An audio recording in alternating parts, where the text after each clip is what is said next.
مرکز یکجہتی اسلام، افلاک سے اونچا شہ لالاک کا ہے نام، ہے ذات نبی مرکز یکجہتی اسلام، افلاک سے اونچا شہ لالاک کا ہے نام۔ اعوذ باللہ من الشیطان الرجیم، بسم اللہ الرحمن الرحیم، وبہ نستعین وہو خیر ناصر ومعین، الحمد للہ رب العالمین باری الخلائق اجمعین، ثم الصلاة والسلام علی اشرف الانبیاء والمرسلین، حبیبنا وحبیب الہ العالمین الذی سمی فی السماء احمد وفی الارضین بأبی القاسم محمد صلی اللہ علیہ وآلہ وسلم وعلی آلہ الطیبین الطاہرین المعصومین ولعنت الدائم علی اعدائہم اجمعین من یوم عداوتہم الی قیام یوم الدین۔ السلام علیکم ورحمۃ اللہ وبرکاتہ۔ سیرت النبی آڈیو سیریز میں خوش آمدید۔ قسط نمبر 59۔ الحمدللہ رسول خدا صلی اللہ علیہ وآلہ وسلم کے اعلان نبوت سے لے کر ہجرت تک کے دور کو ہم بیان کر رہے ہیں۔ شعب ابی طالب میں محصوری کے دوران جو واقعات پیش آئے وہ آپ کی خدمت میں عرض کر رہا تھا۔ کل کی قسط میں جو آخر میں جو بات کی تھی اسی سے بات کو آگے بڑھاتے ہیں۔ رسول خدا کے جلیل القدر صحابی حضرت عثمان ابن مظعون، جن کا وہ مہاجرین حبشہ میں سے تھے، ہجرت کر کے گئے تھے، اور جو لوگ واپس آئے تھے یہ سن کر کے مشرکین مکہ اسلام قبول کر چکے ہیں، قریش سارے کے سارے، اور قریب آئے اور پتہ چلا کہ یہ خبر درست نہیں ہے تو مکہ میں داخل نہیں ہوئے، الا کہ بعض نے کسی کی پناہ میں مکہ میں وہ داخل ہوئے۔ تو حضرت عثمان ابن مظعون جو ہیں وہ ولید بن مغیرہ، ظاہر کی خاندانی قرابتیں تھیں، آپس میں رشتہ داریاں تھیں، تو یہ ولید بن مغیرہ کی پناہ میں مکہ میں داخل ہوئے، اور ولید نے کعبے میں سب کے سامنے اعلان کر دیا کہ اے عثمان ابن مظعون میری پناہ میں ہیں۔ اب یہ پناہ میں تھے اس لیے جو مسلمانوں کو ایذا اور تکلیفیں دے رہے تھے تو ان تکلیفوں سے تو یہ بچے ہوئے تھے، یعنی وہ اس کی پناہ میں ہونے کی وجہ سے، لیکن یہ خود حضرت عثمان ابن مظعون کی شان ہے کہ انہوں نے دیکھا کہ باقی مسلمانوں پر جو نسبتاً کمزور تھے ان پر ظلم و ستم کے پہاڑ ڈھائے جا رہے ہیں، اور یہ خود محفوظ تھے، تو ان کے ضمیر نے اس بات کو گوارا نہیں کیا، اور یہ ولید بن مغیرہ کے پاس گئے اور اس سے کہا کہ اے ابا عبد شمس، تم نے اپنا ذمہ پورا کر دیا، اب میں تمہیں تمہاری پناہ واپس کر دیتا ہوں۔ تو ولید بن مغیرہ نے کہا کہ بھتیجے، شاید تمہیں میری قوم میں سے کسی نے ستایا ہے؟ تو عثمان نے کہا کہ نہیں، لیکن میں چاہتا ہوں کہ اللہ کی پناہ میں رہوں، میں نہیں چاہتا کہ اس کے سوا کسی اور کی پناہ لوں۔ اس نے کہا تو مسجد کو چلو، یعنی وہیں کعبے کی طرف چلو، اور میری پناہ سب کے سامنے مجھے لوٹا دو، جس طرح میں نے اسے کھلم کھلا سب کے سامنے جاری کیا تھا۔ لہٰذا وہ دونوں نکل کر گئے، یہاں تک کہ مسجد میں آئے تو ولید بن مغیرہ نے وہاں پر اعلان کیا، کہا کہ یہ عثمان ابن مظعون ہے جو اس لیے آیا ہے کہ میری پناہ مجھے لوٹا دے۔ تو عثمان نے کہا اس نے یہ سچ کہہ رہا ہے، میں نے اس کو اپنی پناہ کا پورا کرنے والا پایا ہے، یعنی اس کے تو ولید کا کوئی مسئلہ نہیں ہے، لیکن میں خود چاہتا ہوں کہ میں اللہ کے سوا اور کسی کی پناہ نہ لوں، تو اس لیے میں نے اس کی پناہ واپس کر دی۔ پھر عثمان کہتے ہیں وہاں سے لوٹ گئے، ایک محفل میں ایک شاعر ہے، یعنی اس زمانے کے ایک شاعر تھا لبید بن ربیعہ کے نام سے، تو وہ ایک مجلس میں لوگوں کو شعر سنا رہا تھا، تو وہاں جناب عثمان ابن مظعون بھی بیٹھے ہوئے تھے۔ تو اس کے بعد اس نے وہاں پر کوئی ایسا شعر کہا اس شاعر نے کہ جس کے بارے میں قرآن نے اور اللہ کے نبی کی تعلیمات میں اس کو قبول نہیں کیا جاتا، تو وہاں عثمان نے اعتراض کیا، اس نے کہا تم نے یہ شعر درست نہیں کہا ہے۔ کہتے ہیں تو اس شاعر لبید نے کہا کہ اے گروہ قریش، تمہارے ہم نشینوں کو تو کبھی تکلیف نہیں دی جایا کرتی تھی، یہ تم میں نئی بات کب سے پیدا ہو گئی؟ تو ان میں سے ایک نے یہی وہی بات کہی کہ جو اس نے جملے کہے سیرت ابن ہشام نے جس کو نقل بھی کیا ہے۔ کہتے ایک شخص نے جواب دیا کہ ہم چند کم ظرفوں میں سے جو اس کے ساتھ والے ہیں، یہ بھی ایک کم ظرف شخص ہے جنہوں نے ہمارے دین سے علیحدگی اختیار کی، اس کی بات سے تم اپنے دل پر کوئی اثر نہ لو۔ کہتے ہیں حضرت عثمان ابن مظعون نے اس کی بات کا بھی جواب دیا۔ کہتے یہاں تک کہ دونوں کا جھگڑا بڑھ گیا، اور اس شخص نے اٹھ کر حضرت عثمان ابن مظعون کو مارا تو وہ آنکھ پہ اس طرح سے مارا کہ آنکھ ان کی نیلی پڑ گئی۔ کہتے ہیں اس محفل میں یا آس پاس کہیں بھی ولید بن مغیرہ بیٹھا ہوا تھا، اس نے عثمان بن مظعون کی جب یہ حالت دیکھی تو ولید بن مغیرہ کہتا ہے کہ سنو بھتیجے، واللہ تیری آنکھ جو ہے وہ اچھی تھی کہ اسے کوئی صدمہ نہ پہنچا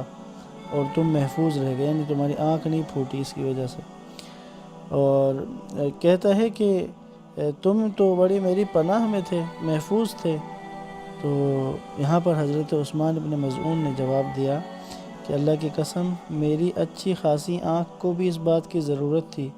اللہ کی راہ میں اس پر بھی وہی آفت آئے جو اس کی بہن پر آئی، یعنی وہی جو کہتے ہیں جو دیگر آنکھیں ہیں لوگوں کی۔ پھر جناب عثمان کہتے ہیں اے ولید، واللہ اس وقت میں ایسی ذات کی پناہ میں ہوں جو تجھ سے کہیں زیادہ عزت والی اور تجھ سے کہیں زیادہ قدرت والی ہے۔ تو ولید نے کہا، پھر بھی اس نے کہا اے بھتیجے، وہیں رشتے کے اعتبار سے کہا آؤ میں تمہیں دوبارہ اپنی پناہ میں لیتا ہوں۔ تو حضرت عثمان بن مظعون نے انکار کر دیا۔ یعنی یہ جو استقامت ہے یہاں پر، یعنی ایک بات میں ضرور کہنا چاہوں گا، آپ نے اس میں غور کیا اس واقعے کے اندر کہ جس وقت حضرت عثمان بن مظعون ولید بن مغیرہ کی پناہ کی وجہ سے مشرکین سے پہنچنے والے ایذا اور تکالیف سے محفوظ تھے، انہیں کوئی تکلیف نہیں تھی، انہیں کوئی ستاتا نہیں ہے، انہیں کوئی مصیبت میں نہیں ڈالتا، لیکن جب وہ دیکھتے ہیں کہ باقی مسلمان مشکلات میں ہیں، باقی مسلمانوں کو تکلیفیں ہو رہی ہیں اور یہ مطمئن اور پرسکون بیٹھے ہیں، تو ان کی غیرت نے گوارہ نہیں کیا اور انہوں نے جا کر اب اس پناہ کو واپس کر دیا اور عام مسلمانوں کی طرح ہو گیا۔ جس طرح وہ تکلیفیں برداشت کر رہے تھے انہوں نے بھی تکلیفیں برداشت کی۔ یاد رکھیے گا، جو لوگ اپنے لیے اسپیشل سلوک کے خواہاں ہوتے ہیں، جن کی طلب ہوتی ہے ان کے ساتھ کوئی خاص سلوک کیا جائے، عام لوگوں سے ہٹ کے کیا جائے، حتیٰ کسی جگہ پر بھی ادارے ہوں، حتیٰ کسی دعوت چلے جائیں، وہاں بھی لوگوں کی خواہش ہوتی ہے کہ ان کو کوئی خصوصی پروٹوکول دیا جائے۔ یہ یاد رکھیے گا، اسلام کے جو اقدار تھے، اسلام کے جو معیارات تھے، اللہ کے نبی نے جو اقدار اور معیارات اور جو عادات اپنے اصحاب کو سکھائیں، اپنے شاگردوں کو سکھائیں، وہ اس بات کا تقاضا کر رہی ہے جو حضرت عثمان بن مظعون نے کیا کہ انہوں نے باقیوں کو تکلیف میں دیکھا تو اپنی اس راحت کو خیر بات کہہ دیا۔ بس آج بھی ایسا ہی ہے، اسلام وہی ہے کہ ہم اپنے باقی انسانوں، تمام انسانوں، بالخصوص مسلمان اگر کسی تکلیف میں ہو تو دوسرا مسلمان اس کی تکلیف کو دور کرنے کی ضرور کوشش کرتا ہے، ضرور اس کی طرف جاتا ہے۔ بس شیب ابی طالب میں 3 سال کا یہ عرصہ ہے جو انتہائی سخت گزرا، اور اس عرصے کے دوران میں بہت زیادہ مشکلات بھی آئیں، یہاں تک کہ درختوں کے پتے اور کچھ گھاس ہوتی تھی کھانے کے لیے، بالکل اس کو سمجھے انتہائی مشکل مرحلے میں اس طرح کی خوراک کا استعمال کیا جاتا ہے۔ تو یہاں تک کہ نوبت آئی، لیکن سلام ہو حضرت ابو طالب کہ اس ایمان پر، ان کے جذبے پر، کہ انہوں نے ان تمام مشکلات کے باوجود رسول خدا کا ساتھ دیا، آپ کی حفاظت کی، آپ کی حفاظت کی اور دشمنوں کے شر سے آپ کو بچا کے رکھا۔ یہاں پر جب 3 سال اس کو گزر چکے تھے، ایک دن اللہ کے نبی نے اپنے چچا حضرت ابو طالب سے کہا کہ بنی ہاشم کے ساتھ ہمارے ساتھ جو قطع تعلقی کا نوشتہ، جو تحریر مشرکین نے لکھ کر کعبے میں آویزاں کی ہے، وہ تحریر دیمک نے اللہ کے حکم سے وہ ساری تحریر کو کھا چکی ہے، سوائے اللہ کے نام کے اس میں کوئی بھی تحریر باقی نہیں ہے۔ یہ اللہ کے نبی نے حکم خدا سے، اللہ کے دیے ہوئے علم سے اس بات کا اظہار حضرت ابو طالب کے سامنے کیا۔ کہتے ہیں حضرت ابو طالب تشریف لائے کعبے میں، اور قریش مکہ جو تھے، وہ جو وہاں بیٹھے ہوئے تھے، ان سب کو اللہ کے نبی کا یہ پیغام دیا۔ سیرت ابن ہشام سے اس واقعے کو آپ کے لیے نقل کرتا ہوں۔ اس میں لکھا ہوا ہے کہ رسول اللہ صلی اللہ علیہ وسلم نے حضرت ابو طالب سے کہا، اے چچا، اللہ نے دیمک کو نوشتے قریش پر غالب کر دیا ہے، اس نے جتنے اللہ کے نام تھے وہ تو چھوڑ دیے، اور جتنے ظلم و زیادتی اور رشتے توڑنے اور بہتان کی باتیں تھیں ان سب کو اس نے اس میں سے کھا لیا ہے، نکال دیا ہے۔ تو حضرت ابو طالب وہاں تشریف لائے کعبے کے پاس اور کہا کہ میرے بھتیجے نے مجھے اس بات کی خبر دی ہے کہ یہ جو معاہدہ تم نے لکھا ہے وہ سارا دیمک جو ہے وہ اسے کھا چکی ہے اللہ کے حکم سے، اور صرف اللہ کا نام اس پہ باقی ہے۔ بس تم اپنے لکھے ہوئے معاہدے کو لاؤ، اگر ویسا ہی ہے جیسا میرے بھتیجے نے کہا تو ہمارے ساتھ یہ جو قطع تعلقی اور جو بائیکاٹ کیا ہوا ہے اس کو ختم کر دو۔ اور اگر وہ ایسا نہ ہوا، یعنی جو رسول اللہ نے کہا ہے، حضرت ابو طالب کہتے ہیں اگر ایسا نہ ہوا اور میرے بھتیجے کا کہنا درست نہیں ہوا، غلط ہو گیا، تو میں خود اپنے بھتیجے کو تمہارے حوالے کر دوں گا۔ یعنی یہ جو تھا اعتقاد، یہ یقین حضرت ابو طالب کا رسول اللہ کی بات پر، اللہ کے نبی کی باتوں پر ایمان اور ایقان اس جملے کے اندر سے واضح ہو جاتا ہے۔ کہتے ہیں وہ سب پھر راضی ہو گئے کہ دیکھ لیتے ہیں کہ جو معاہدہ ہم نے لکھا تھا اس کی کیا وہی صورتحال ہے جو اللہ کے نبی نے کہا ہے۔ کہتے ہیں انہوں نے جا کر اس نوشتے کو جب کھولا گیا، کہتے ہیں وہ ساری تحریر جو ہے وہ پرزے پرزے بن کے گر چکی تھی، وہ سارا گر گیا، اور فقط جو اللہ کا نام لکھا ہوا تھا، جیسا کہ اللہ کے نبی نے پیشگوئی کی تھی، اسی طرح سے فقط وہی چیز باقی رہ گئی تھی۔ کہتے ہیں اس کے بعد میں بعض نے یعنی بعض جو ہے وہ اس بات سے ایگری ہو رہے تھے، تیار ہو رہے تھے کہ ایسا ہونا چاہیے کہ اب اس کو بائیکاٹ کو ختم کرنا چاہیے۔ کچھ افراد تھے قریش میں سے جنہوں نے اس کو ختم کرنے کے لیے اس بائیکاٹ کو، اس جو شیب ابی طالب کی محصوری اور اللہ کے نبی اور بنی ہاشم کے ساتھ جو بھی معاملات تھے اس کو ختم کرنے کے لیے جستجو کی۔